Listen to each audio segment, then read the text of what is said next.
Mr. President, I noticed in your speech you mentioned many times about ASEAN centrality. You review the TAC, which your father signed, that showed the bond of ASEAN. I think the ASEAN centrality is very important, but we cannot take it for granted. It comes from the ASEAN way, the three principles. First, mutual respect. Second, consensus building.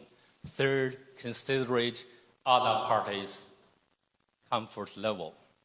In my words, to put it simply, we can summarize it as three no's: non-intervention, and non-use of force, and non-hyping up hot spots.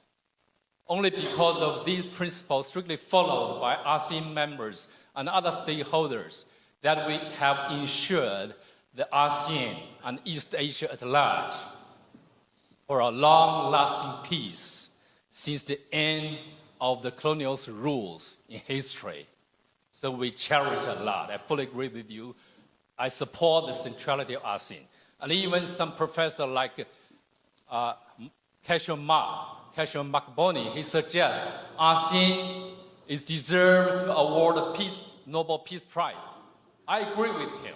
Thank you very much. I think your question is, do you agree with me? So President Marcos, yes, please. My Thank you very question much. is, President, in the eyes of the international community, some of your Philippines' behavior in recent times, it now sounds like you really consider other parties' comfort level, and there is a risk of ruining the regional long-earned, long-lasting peace since the end of the colonial history.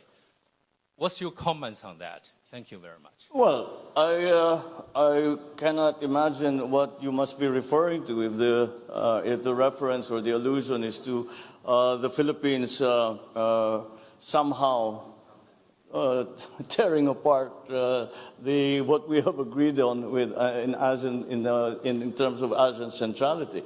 Quite the contrary. I think if you examine more closely the remarks that I just made, I precisely focus on ASEAN centrality, and that the principles that are laid down that are involved in the concept of ASEAN centrality are some things that we must use to guide us.